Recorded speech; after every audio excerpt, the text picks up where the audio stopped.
Thanks to our Patreon members for helping to make this episode possible, and we're now available on all the major podcasting platforms. You can find more information at the links below.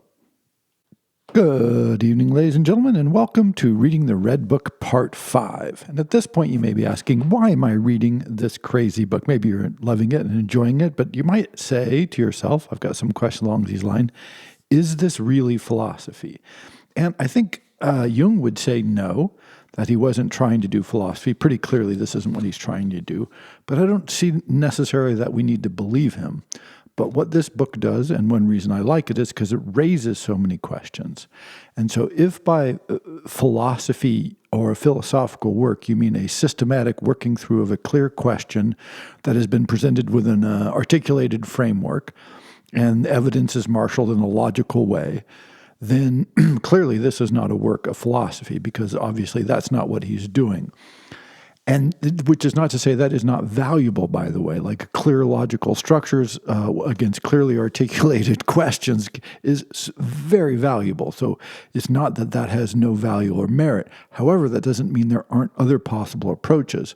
And one thing I think a text like this does, it certainly does this for me, is it gives you the opportunity to think and reflect. And so if you think of philosophy as coming from the outside and it's something that you take in, then this is probably not that kind of philosophy.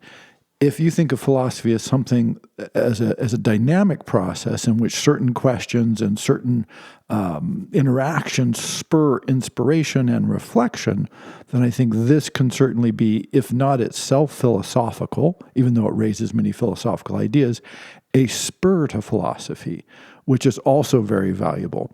And I think when we talk about education or what happens in the classroom, these sorts of things, I think one of the things that's become wildly overemphasized is the former, that the goal of a philosophical education is to present you with answers and backgrounds and structures, all of which can be helpful and useful and necessary to a certain extent.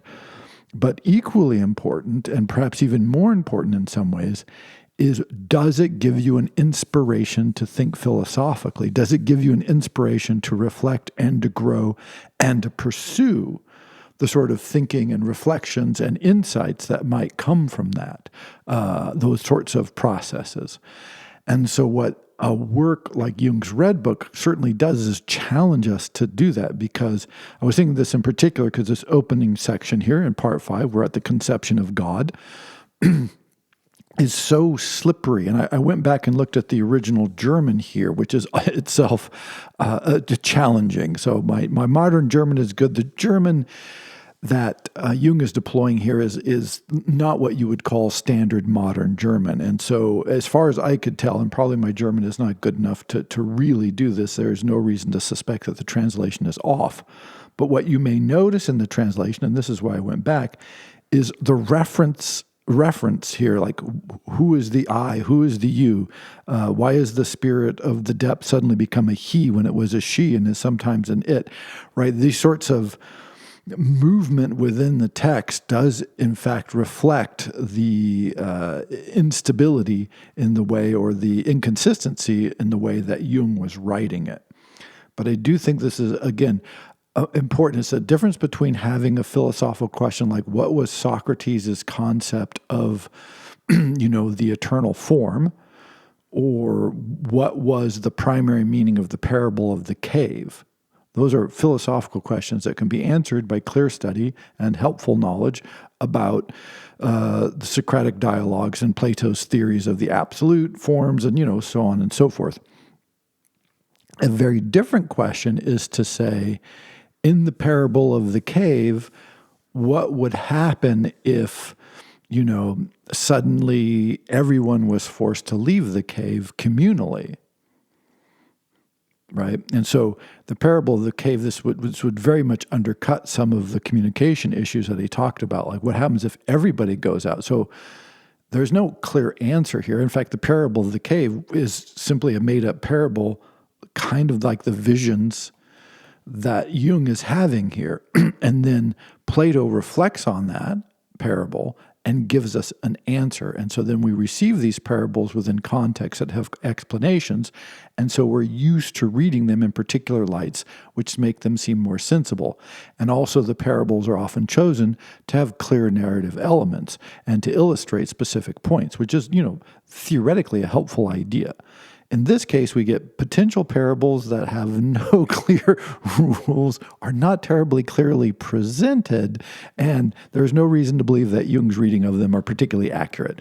So it's this great mix, but what it does do is, rather than saying, here's the parable, here's what it means, it's like, here's a parable, what the hell is going on?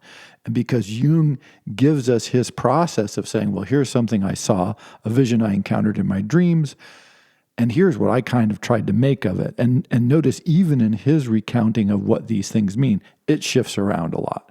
So he does not have an answer. It doesn't mean they aren't answerable. It doesn't mean that you can't create a system. What it does mean is that there's a lot of space there where we're invited to participate, which is one reason I really enjoy this work, as crazy as it is, as an inconsistent, as challenging as it can be in times. So, brief introduction there.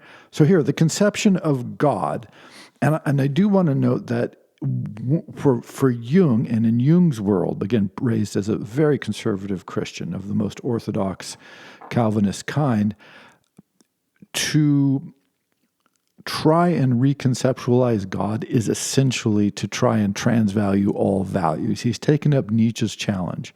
Where does our values come from? How do I know them? What is the core? And he spends a lot of time going right at God. And so coming from a world that is very much less directly invested in Christianity, and particularly his version of Christianity, I think we do lose some sense of the power and danger of what he's doing, because he's really going at, okay, what is the thing that balances all of this? It is our belief in God, and of a particular kind of God. What happens if I reconceptualize God? What happens if I tell myself, as I mentioned last time, as Jung articulates, which I do think is an amazing reconceptualization, that the message that Jesus teaches us is that we can kill our gods, whatever they are. Maybe they're not his gods, maybe they're our gods, but what are our gods? We can kill them. That's the great message. That's the message of liberation that he takes from Jesus. I've never heard any other thinker articulate it that clearly. So that's, what a powerful message to deliver. And so he's really going in here. He's going in deep. So he has this image after he has killed the hero, and he says, on the second night I spoke to my soul. And in this case, his soul, or the power of the depths, the spirit of the depths, erupts. And it says, I have received your sprout, you who are to come.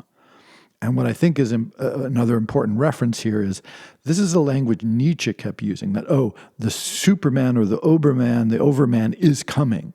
He's not here, I'm not him, but he's coming. He's coming from the future. This will become important a little bit later. And this whole litany comes and it says, in pain you will receive, and joyful is your birth. Fear is your herald, doubt stands to your right, disappointment to your left. We passed by in our ridiculousness and senselessness when we caught sight of you. So notice, in pain you will conceive, and joyful is your birth. You'll be conceived in pain, and joyful is your birth. But no, it is, like I said, one of the things I checked, I'm pretty clear. In pain you will conceive, and joyful is your birth. So this seems to be a self-birthing process, right? You conceive yourself in pain, but when you've done that, when you've remade yourself, when you've literally mated with yourself to reproduce you, your birth will be a joy. Fear is your herald, doubt stands to your right, disappointment to your left. We, who is the we here? Again, this is why this is so slippery. We passed by in our ridiculousness and senselessness when we caught sight of you. Our eyes were blinded, and our knowledge fell silent when we received your radiance. You new spark of an eternal fire, into which night were you born? Right? So it's a question. So it goes from this announcement to a question. You will come over them in the hour of their disgrace and will become known to them in what they hate, fear, and abhor. You will come to whom? Right? To whom are you coming? Right? This is again, it's very slippery. Your voice, the rarest pleasing sound, will be heard amid the stammering of wretches, rejects, and those condemned as worthless. Your realm will be touched by the hand of those who also worship before the most profound lowliness, whose longing drove them through the mud tide of evil.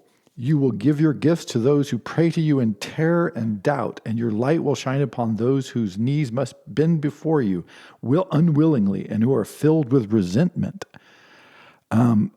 Is this Nietzsche being reborn, or not Nietzsche, excuse me, is this Jung being reborn as a terrible figure, or is this him being rebirthing himself, and that self will make his old self unwillingly crawl down and kneel down to him? Or is this how he will look to the outside world? All of these are possible, by the way, and more, I'm sure. I also know that the salvation of mercy is given only to those who believe in the highest and faithlessly betray themselves for 30 pieces of silver. Yeah, so that notion of Judas Iscariot, right, like betraying Jesus for 30 pieces of silver, that's who we need to become. Again, this is back to the killing the hero. And there's a great short story by Jorge Luis Borges talking about Judas Iscariot, in which he says and argues, to the extent that, again, Borges was making arguments that Judas Iscariot was the real great prophet and the true saint, because everybody else stayed true to Jesus and therefore they would receive eternal reward, whereas Judas, knowing that someone had to betray him, took on eternal damnation for his sins of betraying Jesus, and that was worth it to him. So it's Judas Iscariot who is the real hero. He's the real prince. He's the one who deserves admiration. But of course, this is a overthrowing of all of the narratives and making them strange to us. Those who will dirty their pure hands and cheat on their best knowledge against error and take their virtues from a murderer's grave are invited to your great banquet. The constellation of your birth is an ill and changing star. These, O child of what is to come, are the wonders that will bear testimony that you are a veritable God. So, wow. Again, what do we make of all this? It's very confusing and hard to know. But I think one of the clear through lines is trying to read, from a murderer's grave, betrayed, faithless, resentment, unwilling. It is this both image of struggle and of turning against the old values. And do you embrace those values and make them new? Do you make them good? Do you just reverse them? He said, and then he breaks off from this vision. And he says, when my prince had fallen, the spirit of the depths opened my vision and let me become aware of the birth of the new God. The divine child approached me out of the terrible ambiguity. The hateful beautiful, the evil good, the laughable serious, the sick healthy, the inhuman human, and the ungodly godly. So now, notice he says, it let me become aware of the birth of the new God. The divine child approached me out of the terrible ambiguity. So now again, he's created this distance. Is it a part of himself that's speaking to him? Is it a new God that he's given birth to that's outside of himself? Clearly the psychological reading here is to say, oh no, this is just him communicating with myself. But it's also pretty clear that he believes he is in connect with some sort of greater human or metaphysical force. Again, by the way, metaphysics, as much as I tend to be opposed to metaphysics, many, many great philosophers have done a lot of great work being extraordinarily metaphysical in their processes. So, that's one to keep in mind. So where that line is drawn, no one knows. But I think it's a very good moment to stop and say, the divine child approached me out of the terrible ambiguity.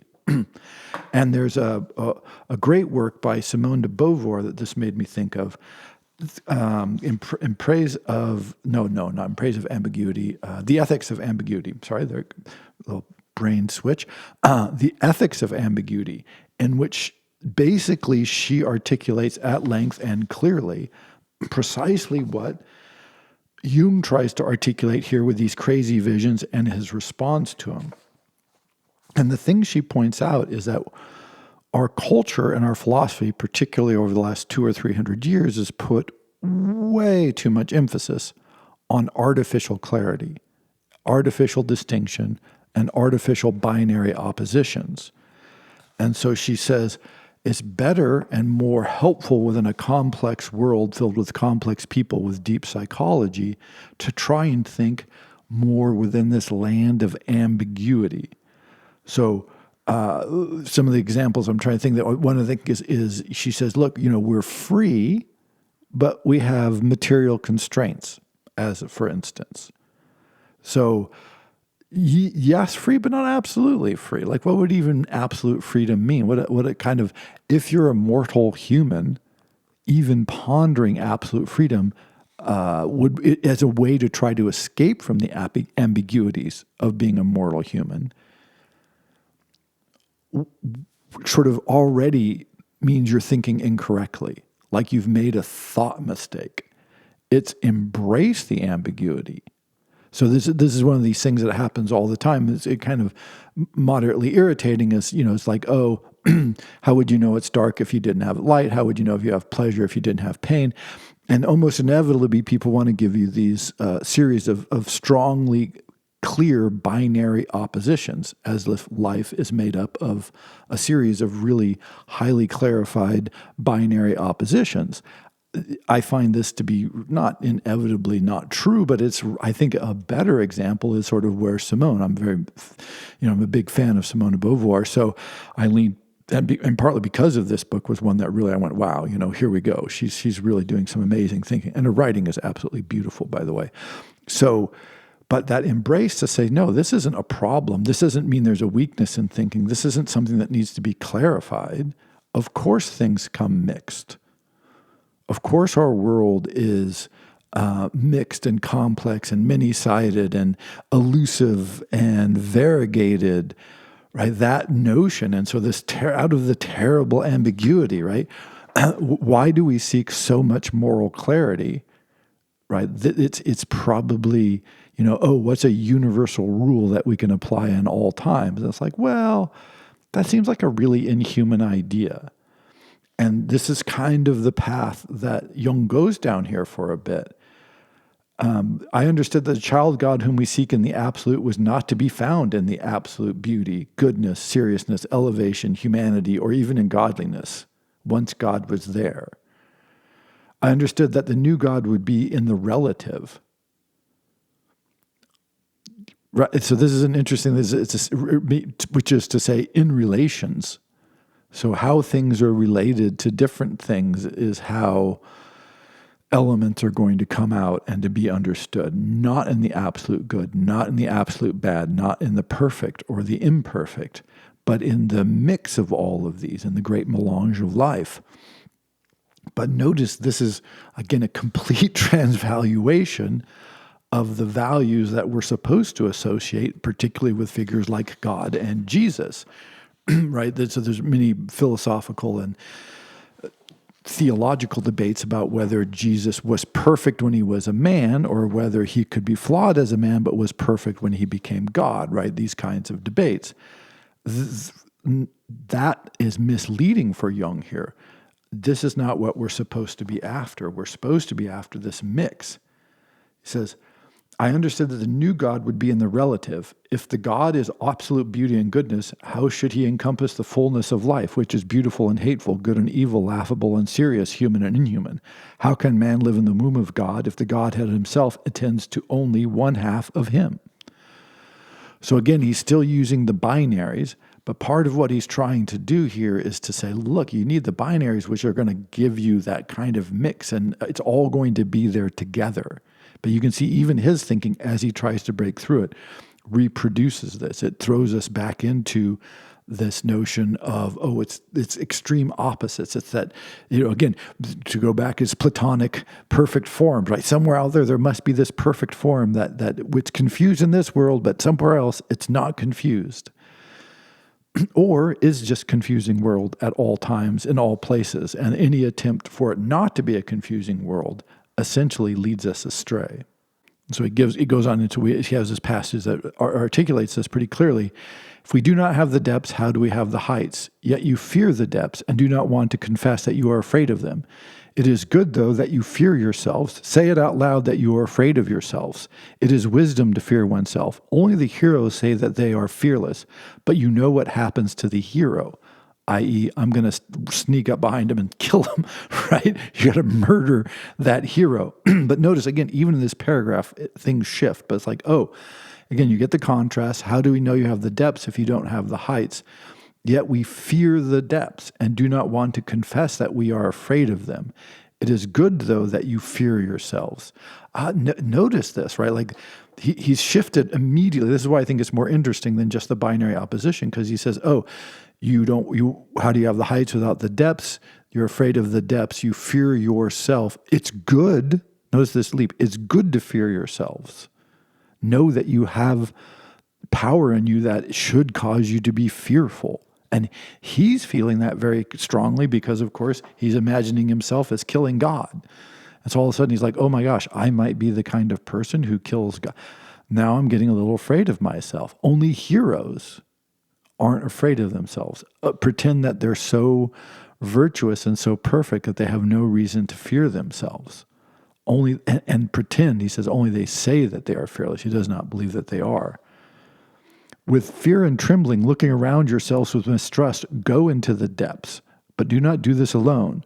2 or more is greater security, since the depths are full of murder. Also secure yourselves the way of retreat. Go cautiously as if you were cowards, so that you preempt the soul, murderers. The depths would like to devour you whole and choke you in the mud. I mean, wow. Right? Like, so this isn't the, ponder, sit, meditate, come at peace with yourself, find your inner child and release it. This is like, all right, then, this is going to be ugly. It's going to be terrifying. It's going to be boring. It's going to be demeaning. It's going to be ludicrous and crazy. You're going to think you're going insane. Usually, again, when you think of the people, the mindfulness people and the meditation people, this is not the message. This is not usually what they say is going to happen. They also don't say, hey, be willing to retreat, go like a coward, sneak around. Don't forget to take a poison dagger to kill the hero if he shows up, right? Be very careful. He even says, it goes so far as to say, take pains to waken the dead. Right? If you find the dead on your way, wake them up, dig deep mines and throw in sacrificial gifts so they reach the dead, reflecting good heart upon evil. This is the way to ascent. But before the ascent, everything is night and hell.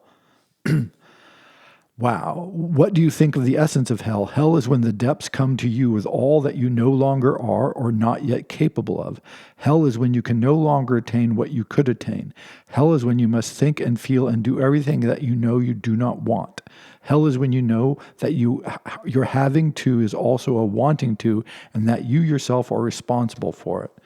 Hell is when you know that everything serious that you have planned with yourself is also laughable, that everything fine is also brutal, that everything good is also bad, that everything high is low, and that everything pleasant is also shameful. But the deepest hell is when you realize that hell is also no hell, but a cheerful heaven. But a heaven in itself, but in this respect a heaven, and in that respect a hell. That is the ambiguity of God. And then he gives the great standard response here is say, you say the Christian God, who is the you, by the way? You say the Christian God is unequivocal. He is love. But what is more ambiguous than love? Love is the way of life, but your love is only the way of life if you have a left and a right. So once you give up the left and the right because you've thrown yourself into ambiguity, then what does love mean in the context of ambiguity? This is why people talk about, unconditional love or the perfect partner or, all these ideas that we have around love that tend to, the language of perfection and idealism and infinite and pure and true that come with the word love. This is precisely what he's underlying. So, attacking the idea of God, attacking the idea of heaven, attacking the idea of hell, obviously attacking the idea of sin here. And now let's go after this concept of love. What does that mean? Like, how could that mean? And then he says, nothing is easier than to play at ambiguity, and nothing is more difficult than living ambiguity. that moment, right? Like, oh, you can play with these binaries. You can, say, oh, ambiguous, but to live ambiguously, again, this is roughly, people say, seek clarity, seek truth, seek focus, achieve clear goals. So, but that is precisely what he's trying to kill. That's the hero going by that he wants to get rid of. Opposing me, the God sank into my heart when I was confused by mockery and worship, by grief and laughter, by yes and no. The one arose from the melting together of the two. Again, here it is. Let's dissolve all of this. Let's try and weaken these categories. I mean, Nietzsche wrote a book called Beyond Good and Evil for precisely these sort of philosophical reasons. Also, by the way, written in the form of a series of anecdotes. Short phrases, short pictures, small arguments, right? Rather than as a series of a clearly elaborated, developed argument over page and page and page, step by step by step. Not that Nietzsche couldn't do that. He absolutely could. But when you're trying to get beyond good and evil, how do you do that? Right? So it's such a difficult and challenging process when you try to get at these fundamental concepts like love, right? Love is one of those words I just tends to get the hair on my arm standing up because it's so misused and so vague in its application that we rarely really have a sense of what does it actually mean.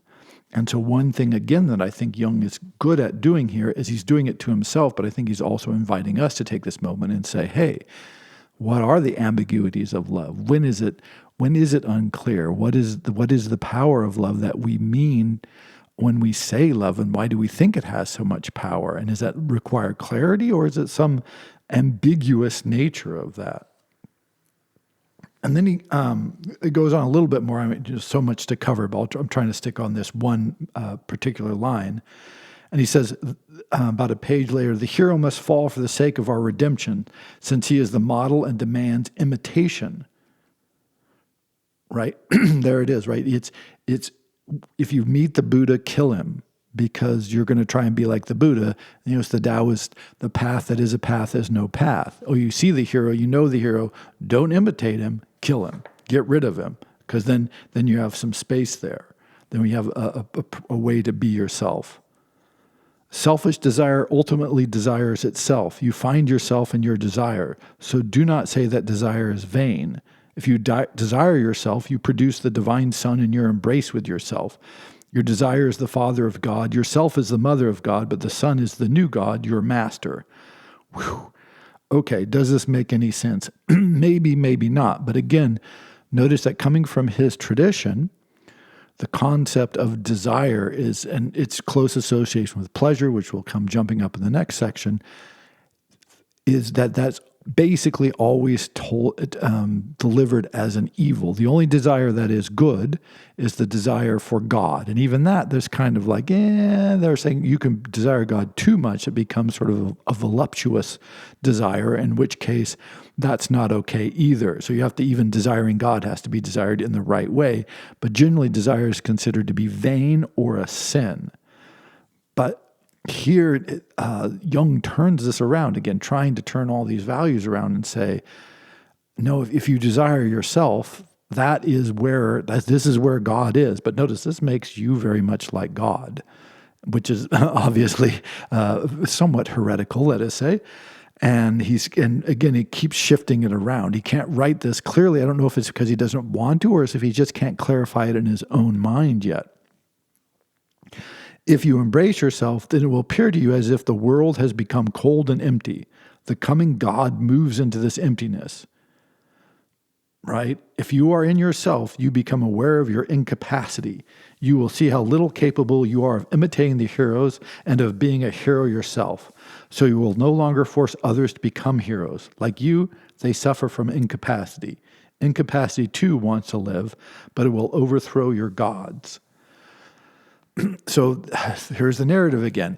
Why do you go into yourself? Why do you go in to find yourself? Oh, internal meditation, self-reflection. It will make you more powerful. It will make you more received in the world. You'll harness your energy and be able to achieve more. And he's like, what you're going to find out when you go into yourself is that you have incapacity, that you lack ability, that you're not everything you think you are. You're certainly not the hero.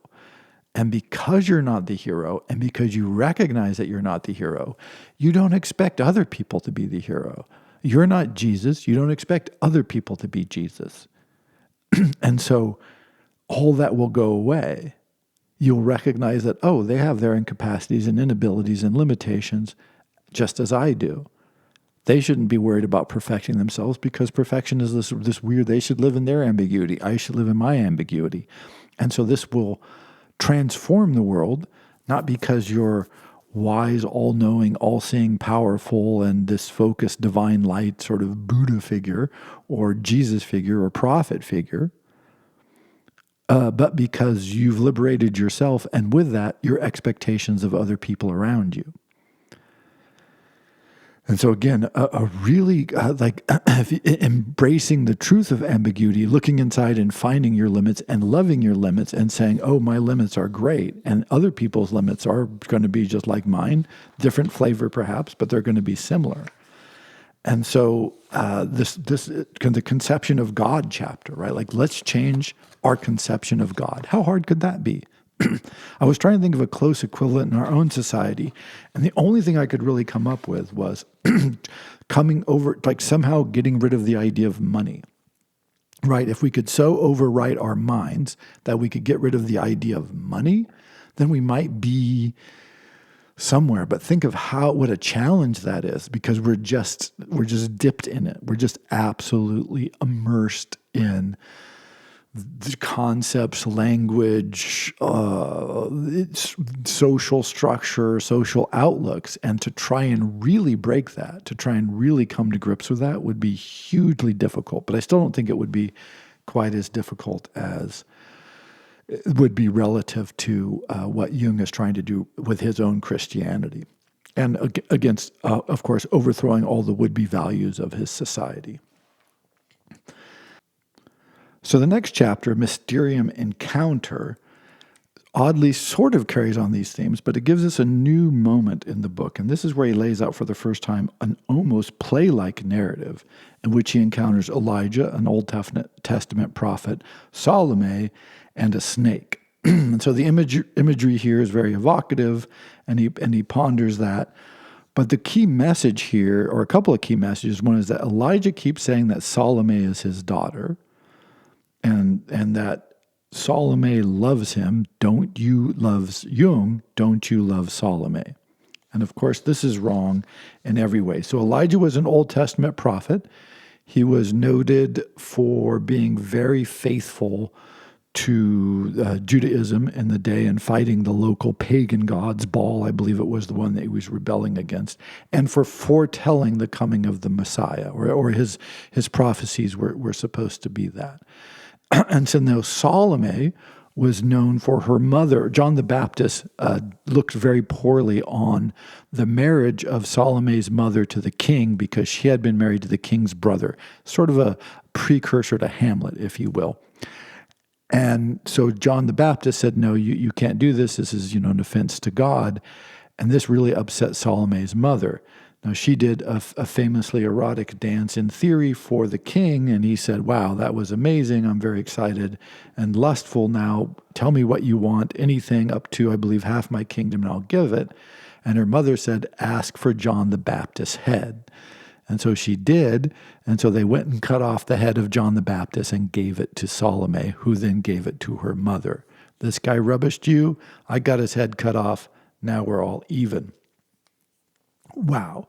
And so Elijah comes along and says, not that Salome is terrible, not that her lust is evil, not that cutting off the head of a prophet, John the Baptist, is evil, but that she's my daughter, and she loves you, and you probably should love her. And so for Jung, this becomes this interesting meditation. He talks to the powers of depth and predetermination and pleasure. So this is on basically a page later where all of a sudden he's like, what, pleasure? Like, oh, that's interesting. Predetermination, prophecy, forethinking, forethought, analysis becomes set against pleasure. And so you have Elijah, the forethinker, the prophet, and Salome, the image of lustful pleasures and joys of the flesh. And he goes, oh no, like I'm confused now. The power of my depths are predetermination and pleasure. The predetermination of forethinking is Prometheus, who, without determined thoughts, brings the chaotic to form, and definitions, who digs the channels and holds the objects before pleasure. Forethinking also comes before thought, but pleasure is the force of desire and destroys forms without form and definition. It loves the form in itself that it takes hold of and destroys the forms that it does not take. The forethinker is a seer, but pleasure is blind. It does not foresee, but desires what it touches. Forethinking is not powerful in itself and therefore does not move, but pleasure is power and therefore it moves. Wow. So again, why this scene that we see unfold here would cause him to create this tension between thinking, forethinking, creative powers, Prometheus, stealer of fire, and pleasure, I think tells us a lot more about what Jung is struggling with than anything that you might yourself take from that narrative. So that's why I think it's important when you read these, take a moment and stop and ponder the narrative or the little stories that he gives you, or in this case, practically a play, and go, what would I take from this? What occurs to me? And then when you see what Jung makes of it, it's often like, well, I can tell what you're obsessed with or what you're worried about or what you're concerned with, but I'm not sure that's what I would have taken from that. So again, it's not that Jung is wrong or right. See the previous section on ambiguity, but that it does highlight what he's struggling with, what he's really trying to come to grips with. And he says, because I was a thinker and caught sight of the hostile principle of pleasure from forethinking, it appeared to me as Salome. If I had been one who felt and had groped my way forward with forethinking, then it would have appeared to me as a serpent and coiled daemon, if it had actually seen it. But I would have been blind. Therefore I would have felt only slippery, dead, dangerous, allegedly overcome, insipid, and mawkish things, and I have pulled back with the same shudder I felt turning from Salome. The thinker's passions are bad, therefore he has no pleasure. The thought of one who feels are bad, therefore he has no thoughts. He who prefers to think than to feel leaves his feelings to rot in the darkness, does not grow ripe, but in moldiness produces sick tendrils that do not reach the light. He that prefers to feel than to think leaves his thinking in darkness, where it spins its nets in gloomy places, desolate webs in which mosquitoes and gnats become enmeshed. The thinker feels the disgust of the feeling, since the feeling in him is mainly disgusting. So the serpent lies between the thinker and the one who feels. They are each other's poisons and healing. So, as weird as this sounds, once again, that ambiguity, right? Like, oh, we've created this, the thinker, you should be like this, you should oppose, or people who have pleasure or are lustful, like they're not thinking, you can't do that, right? These separation, this attempt to clarify life, to sort people and ourselves and to judge ourselves accordingly and to feel about ourselves accordingly, is to poison everybody, is to poison everything, because it removes that ambiguity. It removes the mix. It removes the bothness and the otherness of human existence. And he's really struggling towards this. And I had a comment from a question on Patreon about the House of the Intellect series, and the gentleman said, he had been an athlete when he was young, and then he went more into the sciences, but there was always this sort of attack the athlete thing. And we have this trope in our society that if you're an athlete, if you're interested in your body, if you're exercising, if you're feeling in that way, then you can't think. And if you're thinking like it's the old, it's the ivory tower, nobody moves around, everybody's either fat or thin, they're not healthy, they're, choking on smoke, these kinds of things. But this is precisely where Jung is like, hey, wait a second. Like, wait just a second. What happens when you abandon your feelings? What happens when you only live in your thoughts? What happens if you only live in your feelings? I think Salome is here to tell me something, to raise something up in myself. And so he looks at this strange play in his mind, and he sees, and by the way, he's also obviously raising, talks about Eve, he talks about Odysseus, he talks about the garden in Troy. I mean, there's so much in here that we could go through, but trying to just get this through line from these two chapters, as different as they are and as many other elements that are raised, there is this consistent notion of like, oh my gosh, so Elijah's daughter is Salome. That just throws everything off. They aren't antipathetic. They aren't the opposites. They're father and son. They're related. They're in there with John the Baptist and with me. And Salome loves me, and so I should love Salome. Wow. That kind of throws all the narratives and kind of all the structures that we try to determine good and evil with out the window. And so, again, is this a philosophical text? Not the kind we're used to. But there are consistent themes and consistent ideas that Jung works on, even though they are complex and shifting and moving, but certainly that I think hopefully can inspire us to think and reflect on our own. But again, the notion that Jung is reading his own visions correctly, even he doesn't think that's true. And notice he'll keep changing what he thinks about them. So it's both unstable, but I do think at times enlightening. And in this case, what he ends up saying, after a few pages of other things, he just goes back to what he was talking about in the previous chapter and the need to just try and unwrite these narratives of good and bad and clarity and embrace the ambiguity, and that snake that lives between, that is both poison and healing to both sides. So kill the hero and be the snake, apparently. That's what we're learning from Jung's Red Book.